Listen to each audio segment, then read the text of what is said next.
Jalen Rose and John Barry, I know I speak for you guys when I say that things just seem to matter more here. The welcome we've received has been really off the charts behind us. And in fact, you can see members of the honor guard here running through some color drills, practicing again what they go through each and every day. As for what the Heat have faced 2 days into their training camp, well, LeBron James discussed that after the Heat's first practice today. We haven't done anything yet, so we know that. We're not praising ourselves. We still got a lot to learn. Every day, Coach Spo is going to, coaching staff going to give us what we need to do to get better, and we got to come out and practice and get better. It always starts with the high-profile guys, as you would call them, the leaders of the team, and it trickles down from there. But if they see those guys sweating and grinding and really working, quite naturally, that's the human condition. Everybody else falls in line. Heat coach Eric Spoelstra discussing the intensity that we've seen through the first 2 days trickling down from the big three, and I know, JB, that has certainly been the case, at least in your eyes. Absolutely. Mike Miller, we talked to him after practice today, and he said, Dwayne Wade and LeBron James are going so hard. It's like the rest of us, we have to do that. When your two leaders are doing that, Spoelstra just mentioned it. LeBron James, since Monday, media day, has had a focused look. And I asked him today after practice, I said, he kind of looked mad, and he said, I am.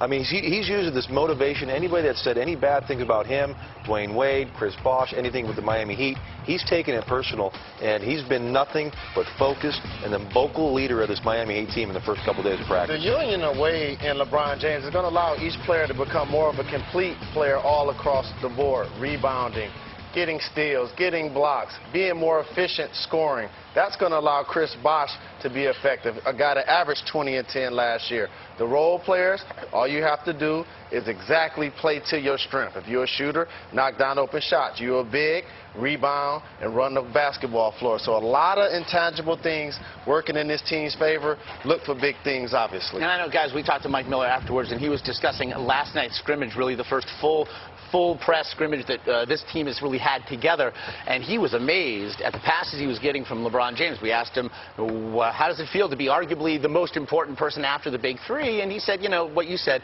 get it done. I know, though, for you guys, Jalen, there are a lot of question marks still for this team to answer.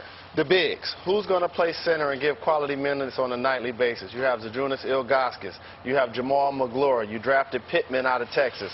You need those players to play big in certain situations, especially when you go against elite teams.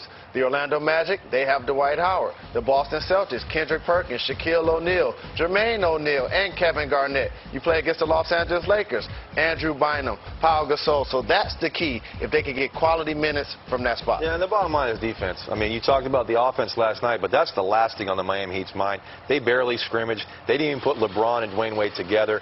So the offense is going to take care of itself. It's about defense. They believe they're going to win an NBA championship if they're one of the best defensive teams in the league. They were second in points allowed last year. Now you add a Chris Bosh and a LeBron James, two excellent defenders.